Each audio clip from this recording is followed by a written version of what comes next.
Chapter 5. One day very, very soon. Remember when I said that George and Harold's silly streak got them into big, big trouble once? Well, this is the story of how that happened, and how some huge pranks and a little blackmail turned their principal into the coolest superhero of all time. It was the day of the big football game between Hort's Knuckleheads and the Steubenville Stinkbugs. The bleachers were filled with fans. Jerome Hortz Elementary. See our big football game today. The cheerleaders ran onto the field and shook their pom-poms over their heads. A fine black dust drifted out of their pom-poms and settled all around them. "Give me a K!" shouted the cheerleaders. "K!" repeated the fans. "Give me an N!" shouted the cheerleaders. "N!" repeated the fans. "Give me a achoo!" sneezed the cheerleaders. Achoo! repeated the fans. The cheerleaders sneezed and sneezed and sneezed some more. They couldn't stop sneezing. "Hey!" shouted a fan in the bleachers. "Somebody sprinkled black pepper onto the cheerleaders' pom-poms." "I wonder who did that?" asked another fan. The cheerleaders stumbled off the field sneezing and dripping with mucus as the marching band members took their places. But when the band began to play, steady streams of bubbles began blowing out of their instruments. Bubbles were everywhere.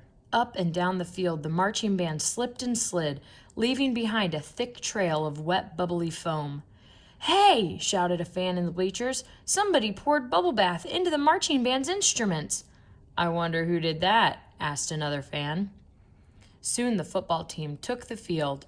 The knuckleheads kicked the ball. Up went the ball. Higher and higher it went. The ball sailed into the clouds and kept right on going until nobody could see it anymore. "Hey!" shouted a fan from the bleachers. "Somebody filled the game ball with helium." "I wonder who did that?" asked another fan.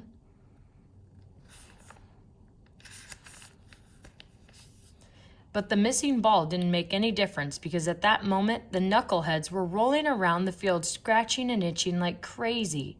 "Hey!" shouted the coach. "Somebody replaced our deep heating muscle rub lotion with Mr. Prankster's extra scratchy itching cream." "We wonder who did that?" shouted the fans in the bleachers.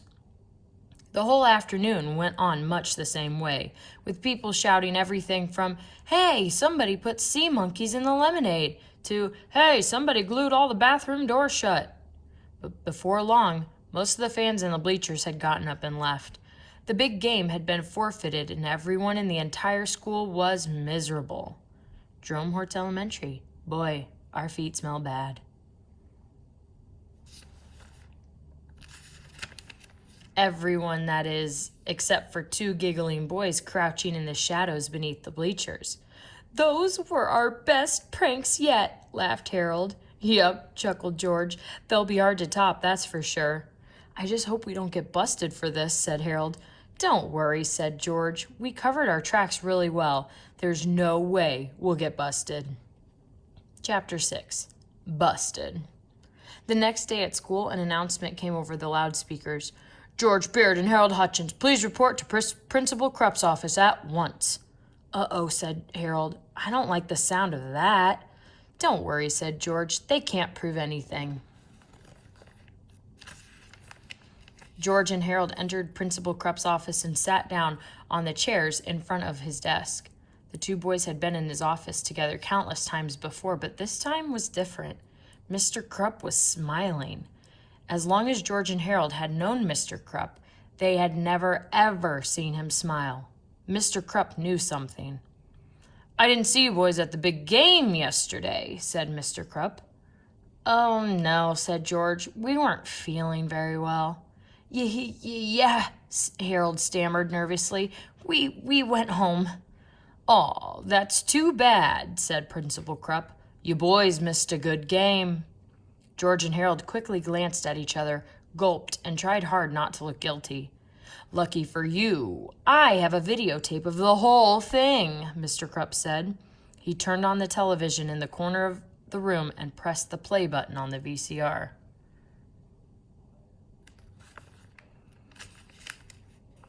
A black and white image appeared on the TV screen. It was an overhead shot of George and Harold sprinkling pepper onto the cheerleaders' pom-poms. Next came a shot of George and Harold pouring liquid bubble bath into the marching band's instruments. "How do you like the pregame show?" asked Mr. Krupp with a devilish grin. George eyed the television screen in terror. He couldn't answer. Harold's eyes were glued to the floor. He couldn't look. The tape went on, revealing all of George and Harold's behind-the-scenes antics. By now, both boys were eyeing the floor, squirming nervously and dripping with sweat. Mr. Krupp turned off the TV. "You know," he said, "ever since you boys came into this school, it's been one prank after another. First, you put dissected frogs in the Jell-O salad at the parent-teacher banquet. Then you made it snow in the cafeteria. Then you rigged all the intercoms so they played Weird Al Yankovic songs full blast for 6 hours straight. For 4 long years, you two have been running amok in this school, and I've never been able to prove anything. Until now." Mr. Krupp held the videotape in his hand. "I took the liberty of installing tiny video surveillance cameras all around the school. I knew I'd catch you two in the act one day. I just didn't know it would be so easy." Chapter 7.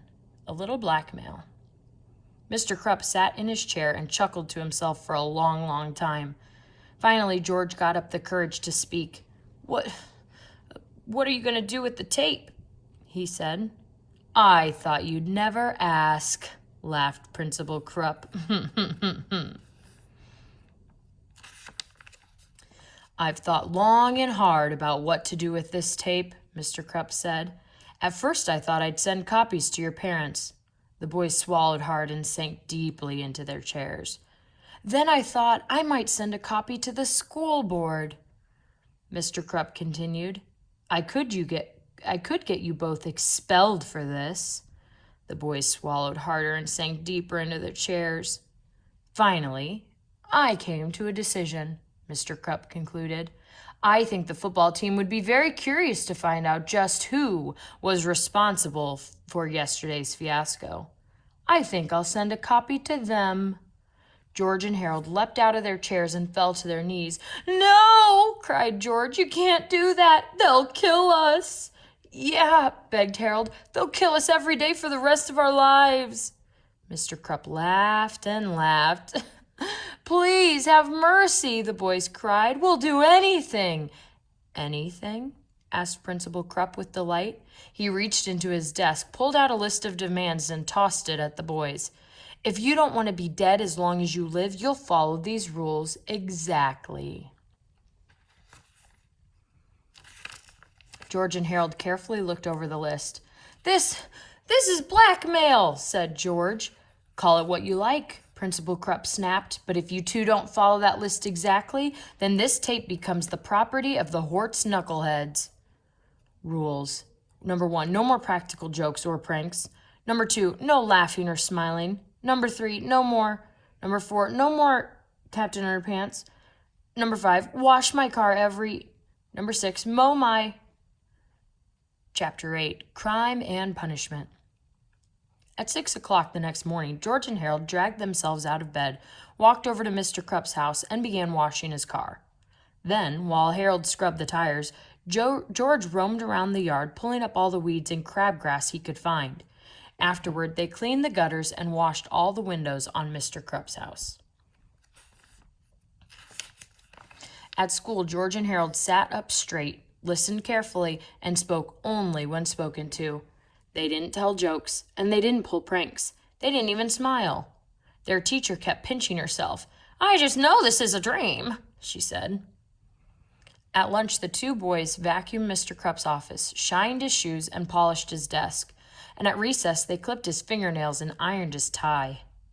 Each spare moment in the boys' daily schedule was spent catering to Mr. Krupp's every whim.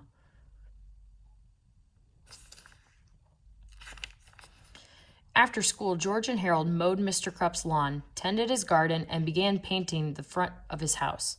At sunset, Mr. Krupp came outside and handed each boy a stack of books. "Gentlemen," he said, I've asked your teachers to give you both extra homework. Now go home and study hard, and I'll see you back here at 6 o'clock tomorrow morning. We've got a busy day ahead of us." "Thank you, sir," moaned the two boys. George and Harold walked home dead tired. "Man, this was the worst day of my entire life," said George. "Don't worry," said Harold. "We only have to do this for 8 more years. Then we can move away to some far-off land where they'll never find us. Maybe Antarctica." "I've got a better idea," said George. He took a piece of paper out of his pocket and handed it to Harold. It was an old magazine ad for a 3D hypno ring. "How's this gonna help us?" asked Harold. "All we gotta do is hypnotize Mr. Krupp," said George. "We'll make him give us the video and forget this whole mess ever happened." "That's a great idea," said Harold. "And the best part is we only have to wait 4 to 6 weeks for delivery." "Hey kids, it's a 3D hypno ring. Learn the art of hypnosis, amaze your friends, control your enemies, and rule the world. It's easy and it's fun. Only $2.99 plus $1.01 shipping and handling. Send check or money order to The Little Wise Guy Novelty Co. in Walla Walla, Washington. Please allow 4 to 6 weeks for delivery." Chapter 9, 4 to 6 weeks later. After 4 to 6 weeks of back-breaking slave labor, grueling homework assignments, and humiliating good behavior at school, a package arrived on George's mailbox from Little Wise Guy Novelty Company. It was the 3D hypno ring.